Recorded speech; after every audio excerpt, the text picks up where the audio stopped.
Hi guys, this is Mayank from 45 solutions. आज हम बात करने वाले हैं डॉकर्स एंड कंटेनर्स के बारे में। सो डॉकर्स एंड कंटेनर्स बहुत पॉपुलर वर्ड है, आजकल इंटरनेट पे छाया हुआ है, राइट। और हर कोई इसके बारे में जानना चाह रहा है कि डॉकर्स इम्प्लीमेंट कैसे होते हैं, कंटेनर्स इम्प्लीमेंट कैसे होते हैं। तो बहुत ही अच्छी बात है कि हम इसके बारे में आज डिस्कस करेंगे, लेकिन उससे पहले हमें ये जानना बहुत ज़रूरी है कि ये बेसिकली किस काम आते हैं, इसका पर्पस क्या है। इम्प्लीमेंटेशन भी करेंगे और करेंगे एज्योर के ऊपर। सो आज हम यही देखने वाले हैं कि डॉकर्स एंड कंटेनर्स को एज्योर के ऊपर कैसे इम्प्लीमेंट किया जाए। तो चलिए सबसे पहले समझते हैं कि एप्लीकेशन डिप्लॉयमेंट कैसे होती थी। सो हम थोड़ी पुरानी बात करेंगे कि पहले एप्लीकेशन कैसे डिप्लॉय होती थी। तो ये एक सिनेरियो है जहां पे हम लोग वर्चुअलाइजेशन से भी पहले, जब जो हमारे पास टाइम था, तब फिजिकल सर्वर के ऊपर हम लोग अपनी एप्लीकेशंस को डिप्लॉय करते थे। तो हम लोग एक बहुत बड़ा सा सर्वर लेते थे एंड हर एक एप्लीकेशन को उसके ऊपर डिप्लॉय करते थे। तो ये एप्लीकेशन कोई भी हो सकती थी, ये आपका लाइक वेब एप्लीकेशन हो सकती थी, आपका डेटाबेस एप्लीकेशन, कोई भी एप्लीकेशन आपकी इस सर्वर के ऊपर डिप्लॉय होती थी। अब ये फिजिबल बिल्कुल भी नहीं था कि एक पर्टिकुलर सर्वर के ऊपर हम लोग अलग अलग एप्लीकेशन डिप्लॉय करें। जैसे एक सर्वर पे मैंने एप्लीकेशन वन डिप्लॉय कर दी, दूसरे पे एप्लीकेशन टू, बिकॉज इतनी ज़्यादा कॉस्ट कंपनीज बियर नहीं कर सकती थी। तो उन्होंने क्या किया, एक बहुत बड़ा सा हाईली कॉन्फ़िगर्ड सर्वर लिया एंड उसके ऊपर एप्लीकेशंस डिप्लॉय कर दी, multiple applications on the single server. तो बहुत अच्छे से चल रहा था ये सब, लेकिन हर एप्लीकेशन की कुछ डिपेंडेंसीज होती हैं, like the libraries, integration with the operating system. तो ये सारी चीज़ें एक एप्लीकेशन के लिए बहुत ज़्यादा ज़रूरी होती थी। तो जो एप्लीकेशन की डिपेंडेंसी थी वो काम में आती थी। एंड यहाँ पर जैसे एप्लीकेशन वन और एप्लीकेशन टू है, just suppose they are sharing the same set of dependencies, ये सेम सेट ऑफ डिपेंडेंसीज को शेयर कर रही है, राइट। एंड एप्लीकेशन थ्री की अलग से डिपेंडेंसी थी, एवरीथिंग वॉज रनिंग परफेक्ट। लेकिन सपोज एप्लीकेशन टू को अपडेट कर दिया गया, due to some reason application two को अपडेट किया गया एंड अपडेट होने की वजह से जो ये डिपेंडेंसी थी ये भी अपडेट हुई एंड पुरानी एप्लीकेशन के साथ ये डिपेंडेंसी जो अपडेटेड वाली है वो कंपैटिबल नहीं बनी। तो जो पहले वाली एप्लीकेशन थी उसमें एरर्स आने शुरू हो गए, राइट। तो यहां पर सबसे बड़ा फ्लॉ ये था, सबसे बड़ी प्रॉब्लम ये थी कि अगर हम किसी भी एप्लीकेशन को अपडेट करते थे या फिर उसके कोड के साथ छेड़छाड़ करते थे, तो जो डिपेंडेंसीज शेयर हो रही हैं वो बाकी एप्लीकेशंस पे क्या इफेक्ट डालेंगी ये किसी को भी नहीं पता था। तो जैसे ही एप्लीकेशन को अपडेट करते थे तो जो शेयर डिपेंडेंसी थी कभी कभी कंपैटिबल हो जाती थी, कभी नहीं होती थी, जिसकी वजह से हमें एप्लीकेशन में बहुत सारे एरर्स आते थे, राइट। तो इसीलिए ये जो मेथड था ये बहुत ही कॉम्प्लिकेटेड था, बहुत ही कॉम्प्लेक्स मेथड था और बहुत ज्यादा ट्रबल शूटिंग की जरूरत पड़ती थी इस टाइम पे। देन उसके बाद वर्चुअलाइजेशन की एवोल्यूशन हुई, राइट। अब वर्चुअलाइजेशन में क्या हुआ कि एक फिजिकल सर्वर के ऊपर एक हाइपरवाइजर या फिर एक VMware या हाइपर-V सॉफ्टवेयर को डाला गया, राइट। सो इसको हम हाइपरवाइजर्स बोलते हैं, ताकि वर्चुअलाइजेशन की लेयर को एनेबल किया जा सके और वर्चुअल मशीन्स बनाई जा सके। अब यहाँ पे टास्क ये था कि हमें सारी डिपेंडेंसीज को अलग करना है, राइट। और हम फिजिकल सर्वर मल्टीपल ले नहीं सकते क्योंकि कॉस्ट बहुत ज्यादा थी। तो इसीलिए एक ही फिजिकल सर्वर के ऊपर एक हाइपरवाइजर सॉफ्टवेयर डाला गया। ये कोई भी सॉफ्टवेयर हो सकता है, VMware हो सकता है, हाइपर-V हो सकता है, कोई भी सॉफ्टवेयर हो सकता है। इस हाइपरवाइजर की हेल्प से हमने इसके ऊपर वर्चुअल मशीन्स बनाई और हर वर्चुअल मशीन के ऊपर एक एक एप्लीकेशन को डिप्लॉय कर दिया, राइट। अब हर एक मशीन का मतलब हर एक वर्चुअल मशीन के पास अलग से ऑपरेटिंग सिस्टम है, अलग से हार्ड डिस्क है, अलग से रैम है। ये सारी की सारी जो हार्डवेयर रिसोर्सेज हैं ये फिजिकल सर्वर से शेयर होती थी। सपोज फिजिकल सर्वर में हमारे पास 128 GB ऑफ रैम है और इस वर्चुअल मशीन को चलने के लिए 4 GB चाहिए। तो यहां से 4 GB एक्सट्रैक्ट होके या इस वर्चुअल मशीन को असाइन हो जाती थी। और इसके ऊपर एक ऑपरेटिंग सिस्टम को डिप्लॉय किया जाता था. It can be Windows, Linux, कोई भी ऑपरेटिंग सिस्टम हो सकता है, राइट. एंड एक डेडिकेटेड हार्ड डिस्क, कुछ अमाउंट ऑफ हार्ड डिस्क यही फिजिकल सर्वर से शेयर करके इस वर्चुअल मशीन को दे दी जाती थी. अब हर एक वर्चुअल मशीन के पास अपना खुद का ऑपरेटिंग सिस्टम है, खुद की रैम है और हार्ड डिस्क है. और इन एप्लीकेशंस को, हर एप्लीकेशन को एक एक वर्चुअल मशीन पर डिप्लॉय कर दिया गया. अब हर एक एप्लीकेशन की जो डिपेंडेंसी थी वो किसी और के साथ शेयर नहीं हो रही, बिकॉज हर एप्लीकेशन के लिए एक अलग ऑपरेटिंग सिस्टम अवेलेबल है. तो अगर कोई भी चेंज होता था एक एप्लीकेशन में, उसका अफेक्ट दूसरे किसी एप्लीकेशन पे नहीं पड़ता था. So this was again a good method. It was the evolution of virtualization, जिससे बहुत ज्यादा हेल्प मिली हम लोगों को, and applications were running smoothly. बहुत अच्छे से हमारी एप्लीकेशंस काम कर रही थी. बट यहाँ पे एक प्रॉब्लम थी. हर एक एप्लीकेशन को चलाने के लिए हमें एक वर्चुअल मशीन डिप्लॉय करनी पड़ती थी, जो अगेन काफी ज्यादा रिसोर्सेज लेके जा रही थी. कभी कभी तो 4 GB, तो आपको जस्ट मैंने एक एग्जांपल दी है, कभी कभी 8 GB 16 GB तक रैम एक वर्चुअल मशीन को चाहिए होती है. और ये एक तरह से बहुत ही कॉम्प्लिकेटेड हो जाती थी चीज, जब हमें बहुत सारी रिसोर्सेज या हमें बहुत सारी वर्चुअल मशीन्स बनानी पड़ती थी. तो हर एक एप्लीकेशन के लिए एक वर्चुअल मशीन. और अगर हमारे पास 10 एप्लीकेशन है तो 10 वर्चुअल मशीन्स, 20 एप्लीकेशन है तो 20 वर्चुअल मशीन्स. और 20 वर्चुअल मशीन्स में operating system, RAM, hard disk, तो ये सब चलता रहता था, राइट. इससे भी बड़ी एक एवोल्यूशन हुई जिसको हम बोलते हैं कंटेनर्स. कंटेनर्स में क्या हुआ कि हम लोग एक एप्लीकेशन को एक पैकेज में बंद कर देते थे, एक कंटेनर पैकेज में बंद कर देते थे. अब यहां पे क्या है कि हमारे पास एक फिजिकल सर्वर है, उसके ऊपर हाइपरवाइजर सॉफ्टवेयर है, और उसके ऊपर हमने वर्चुअल मशीन्स क्रिएट कर दी. अब मजे की बात यह है कि यहां पर हर एक एप्लीकेशन को हमने एक कंटेनर पैकेज के अंदर बंद कर दिया. कंटेनर पैकेज का मतलब है, कंटेनर एक ऐसा पैकेज है जहां पे इसके पास ऑपरेटिंग सिस्टम है, जहां पे इसके पास लाइब्रेरीज हैं, राइट. एंड ये उन लाइब्रेरीज और ऑपरेटिंग सिस्टम को यूज करते हुए एक एप्लीकेशन को चला सकता है.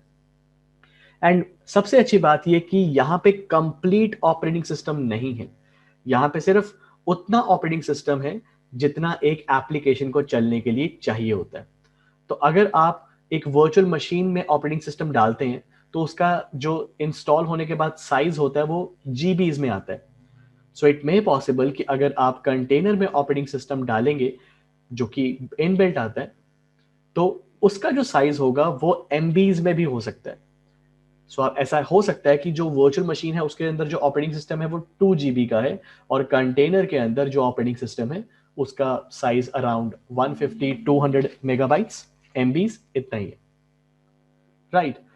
एंड ये सारा जो पैकेज है, application, container, operating system and your libraries, ये एक सेट है. तो ये सारे का सारा जो पैकेज है एनक्लोज्ड है. मतलब ये जो कंटेनर है ये एप्लीकेशन भी कंटेन करता है, आपका ऑपरेटिंग सिस्टम भी कंटेन करता है, एंड आपकी जो लाइब्रेरीज हैं वो भी कंटेन करता है. और ये सारे का सारा कंटेनर आप एक मशीन के ऊपर चला सकते हो. इनफैक्ट अब हम इन सारी एप्लीकेशंस को इन कंटेनर्स में पैक करके हम लोग एक ही वर्चुअल मशीन पे चला सकते हैं, राइट. एंड अगेन ये सारे के सारे कंटेनर्स आइसोलेटेड हैं, तो अगेन इनकी जो डिपेंडेंसीज है वो अफेक्ट नहीं करेंगी किसी और एप्लीकेशन को, राइट. तो यहां पर ये जो कंटेनर्स हैं, ये सारे कंटेनर्स इतने छोटे और कंप्रेस्ड हैं कि हम इनको एक ही वर्चुअल मशीन या एक ही मशीन के ऊपर हम लोग इसको डिप्लॉय कर सकते हैं. तो यही है कंटेनर्स का बेनिफिट. इसीलिए आज की डेट में हम लोग हर तरह की वर्चुअल मशीन्स नहीं बनाते, हम लोग कंटेनर इंस्टांसेस बनाते हैं, right. So multiple containers diploid on one machine. ये बहुत अच्छा मेथड है, लेकिन अगर आपको याद हो, एक्चुअली कंटेनर्स होते कहां पे है? डॉकिंग स्टेशंस पे, जहां पे शिप्स आती हैं एंड हमारे पास डॉक होता है, मतलब एक जगह होती है जहां पे मल्टीपल कंटेनर्स अनलोड होते हैं, राइट. तो यहां पर हमें एक कंटेनराइजेशन टूल इंस्टॉल करना पड़ेगा जिसका नाम है डॉकर इंजन. हम लोग इस वीएम के ऊपर या इस मशीन के ऊपर हम लोग डॉकर इंजन इंस्टॉल करेंगे and on top of the docker engine we can put all our containers. Let me give you one example. Let me just search one image जहां पे हमारे पास डॉकर एंड कंटेनर्स अवेलेबल हैं. तो यहां पे आप देख सकते हैं मेरे पास काफी ज्यादा इमेजेस हैं जो शिप के पोर्ट्स होते हैं, वहां पे कुछ इस तरह से हमारे पास जो कंटेनर्स हैं वो अनलोड होते हैं. तो ये जो एक जमीन बनी हुई है या एक प्लेटफॉर्म बना हुआ है जहां पे ये कंटेनर्स रखे जाते हैं, इसको बोलते हैं डॉक या डॉकिंग स्टेशन. तो यहां पर मल्टीपल कंटेनर्स हम लोग प्लेस कर सकते हैं. बिल्कुल इसी तरह ये जो डॉकर है, ये जो डॉकिंग स्टेशन है, हमें यही बनाना है. तो इसे टेक्निकल वे में बोला जाता है Docker engine, right. And Docker engine के ऊपर हम लोग ये सारे कंटेनर्स जिसमें हमारी मल्टीपल एप्लीकेशंस हैं, ये हम लोग डिप्लॉय कर सकते हैं और कोई भी इसको पूरी दुनिया में चला सकता है, एक्सेस कर सकता है. ये पब्लिकली अवेलेबल हो जाते हैं. चलिए वापस चलते हैं हमारे डायग्राम पे. तो यही चीज हमने डिप्लॉय करनी है कहां पे, हमारे एज्योर के ऊपर. So let's go on to the Azure portal and see how we can deploy containers. So here I am on my Azure portal and यहाँ पे सबसे पहले मुझे एक मशीन बनानी है एंड उसके अंदर डॉकर इंजन को इंस्टॉल करना है. सो मैं वर्चुअल मशीन बनाऊंगा. I am gonna click on virtual machine. Now I will add a new virtual machine. The best part is आप एज्योर पे जितनी मर्जी वर्चुअल मशीन बना सकते हैं and you can play with the virtual machines and you can play with dockers and everything. हर चीज यहाँ पे अवेलेबल है, right. So we will actually select the free trial subscription. I'm going to create a new group. मैं यहाँ पे एक नया ग्रुप बनाऊंगा. So let it be demo group. I'll click on OK. जो मेरी वर्चुअल मशीन है इसका नाम होगा VM1. आप कोई भी नाम रख सकते हैं, कोई प्रॉब्लम नहीं है. आप अपने मनपसंद का रीजन सेलेक्ट कर सकते हैं. So in my case I am going to select Australia east and हम लोग लिनक्स की इमेज को ही इंस्टॉल करेंगे क्योंकि हम लोग लिनक्स की इमेज के ऊपर या लिनक्स विंडोज के क्योंकि हम लोग लिनक्स मशीन के ऊपर आज डॉकर को इंस्टॉल करना सीखेंगे और हम लोग एक कंटेनर उसके ऊपर डिप्लॉय करेंगे. सो यहाँ पे मेरी वर्चुअल मशीन का साइज है which is excellent. I will select authentication with user name and password. Late me just put my user name.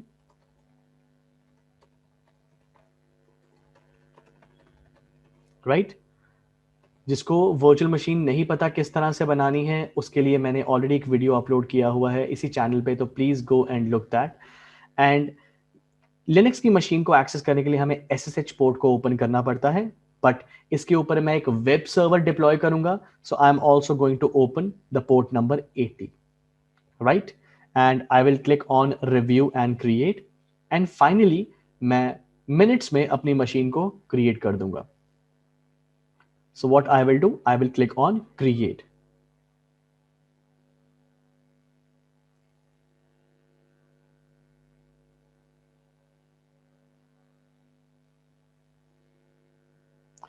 तो यहां पे मेरे पास एस्टिमेटेड कॉस्ट है जो मुझे पर आवर पड़ेगी. It's 0.16 Canadian dollars per hour.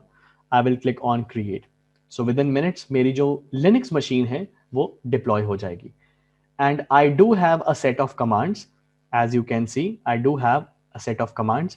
इसको हम यूज करके हम लोग एक इमेज को पुल करेंगे डॉकर हब से एंड डायरेक्टली हम लोग इसको डिप्लॉय कर देंगे हमारे लिनक्स मशीन के ऊपर. एंड विद इन मिनट्स हमारे पास एक लिनक्स का वेब सर्वर रेडी होगा जो कि पब्लिकली अवेलेबल होगा. I will minimise this and यहाँ पे मेरी डिप्लॉयमेंट हो रही है. एंड लिनक्स मशीन को एक्सेस करने के लिए आई विल यूज पुटी सॉफ्टवेयर.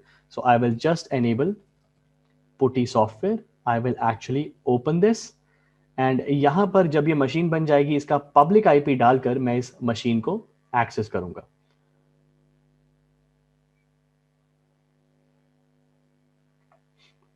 तो हमारी मशीन यहां पे डिप्लॉय हो चुकी है. I will simply go on to the resource and यहां से मैं अपना पब्लिक IP अचीव करूंगा एंड उसको पुटी सॉफ्टवेयर में पेस्ट कर दूंगा.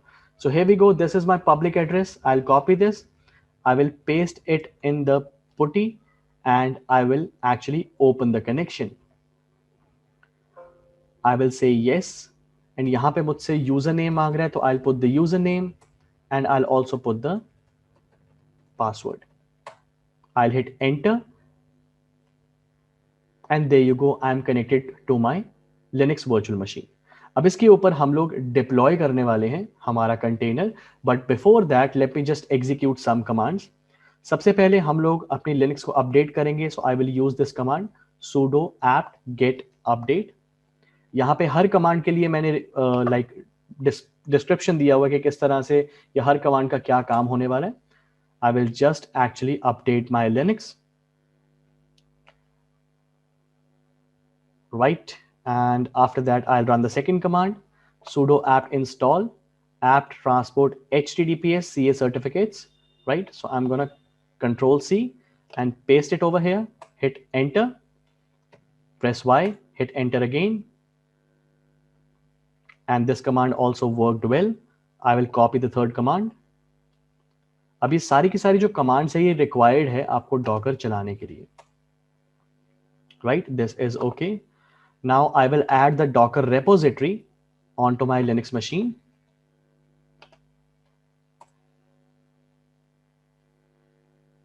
Right? Perfect. Now I will again update my Linux, क्योंकि जो भी हमने किया है इसके रिलेटेड अगर जो भी अपडेट्स हैं वो यहाँ पर हो जाने चाहिए. And finally I will install the docker engine. तो ये जो कमांड है ये डॉकर इंजन इंस्टॉल करने के लिए है. सो यहाँ पे मैंने डॉकर इंजन को इंस्टॉल करना है. I will press Y.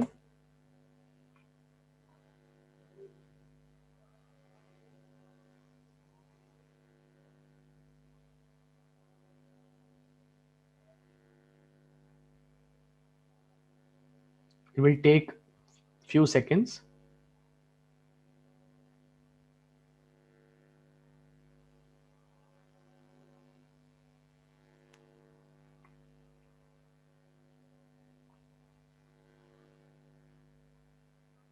And there we go, our Docker engine is installed. अब यहाँ पर हमारा डॉक बन चुका है, हमें उसके ऊपर कंटेनर्स डालने हैं. So I will pull one of the container image from the Docker Hub. तो मेरे पास लिनक्स के वेब सर्वर की इमेज की कमांड है. This is sudo docker pull nginx. nginx is Linux web server, right? तो इसको मैं पुल करूंगा डॉकर हब से और डायरेक्टली वो मेरे मशीन के ऊपर इंस्टॉल हो जाएगी. So I will copy this command and I'm going to paste it over here and hit enter. Now you will see it is pulling and ये download करके extract करके install कर देगी, right? इसने फटाफट से install भी कर दिया. Now in order to actually create a container out of this image, अगर उस image जो मैंने अभी download की है उससे मुझे container बनाना है तो उसके लिए मुझे ये कमांड चलानी पड़ेगी, which is my final command. अब यहां पे हम लोग क्या करेंगे, we are going to run the docker. जो हमारी एप्लीकेशन है we are going to give a name and we are actually exposing our port number 80 so that ये जो पोर्ट नंबर 80 है ये एक्सपोज हो जाए और सबको अवेलेबल हो जाए. And the name of the image is nginx 1.17.0. So I'm going to copy this and I'm going to paste this right over here and hit enter. And now you may see कि हमारे पास ये जो हमारी container ID है इससे ये पता लगता है हमारा कंटेनर रन हो चुका है. And let's see if our web server is working और not. So here is my public IP. I will just copy this. I will open a private window and I am going to paste my IP over here and hit enter. And there you go, your web server is running. So कितना time लगा एक web server को install करने में? कुछ भी नहीं, it just took minutes. सो इसी तरह से हम लोग हमारे एज्योर के ऊपर किसी भी मशीन के ऊपर हम लोग एक डॉकर एंड कंटेनर डिप्लॉय कर सकते हैं. So this container can be a web server, this container can be a nano server, right? ये किसी भी तरह के सर्वर्स हो सकते हैं एंड इसके बारे में जो भी इंफॉर्मेशन है वो आपको डॉकर हब से मिल सकती है. डॉकर हब में क्या मिलेगा आपको? यहाँ पे आपको सारी की सारी जो कंटेनर इमेजेस है वो अवेलेबल है. आप यहां पर जाके कोई भी कंटेनर इमेज को यूज कर सकते हैं एंड टेस्ट कर सकते हैं उसको एज्योर के ऊपर, right? Here we have the hub.docker.com and यहाँ पे आपको सारी की सारी इमेजेस मिल जाएंगी. आपको सिर्फ सर्च करना है, जैसे मैंने यहाँ पे Nginx सर्च किया, I'll hit enter, तो यहाँ पे Nginx से रिलेटेड जितनी भी इमेजेस है सारी की सारी आ जाएंगी. हमने ये वाली बनाई है, बट अगर आप चाहें तो और भी यहाँ पे आ सकती है. अगर आपको माइक्रोसॉफ्ट का सर्वर डिप्लॉय करना है तो आप यहाँ पे IIS सर्वर भी डिप्लॉय कर सकते हैं. देखिए विंडोज IIS सर्वर है, ये विंडोज का वेब सर्वर है, आप चाहें तो आप ये भी डिप्लॉय कर सकते हैं. So anything can be diploid in the container. सारी की सारी इमेजेस आपको कहां से मिल जाएंगी? आपको डॉकर हब से मिल जाएंगी. Well, there is a lot more to learn for container, right? And if you guys are interested, join the Azure course, क्योंकि सिर्फ कंटेनर ही नहीं और बहुत कुछ है. कुछ लोग ये भी सोचते हैं कि एक कंटेनर बनाने के लिए वर्चुअल मशीन की क्या जरूरत है. तो बिल्कुल सही है, बिकॉज हम लोग डायरेक्टली भी एज्योर के ऊपर कंटेनर बना सकते हैं. We can just go and search container instances and we can create a direct container. हमें कोई डॉकर इंस्टॉल करने की जरूरत नहीं है, हम लोग डायरेक्टली कंटेनर बना सकते हैं. But as of now, just to make you understand the concept, I have gone through the process from the deployment of an application to the deployment of a container, right? The deployment of container, right? If you guys are interested, you guys are most welcome in the Azure course. Thank you so much. I'll see you in the next video.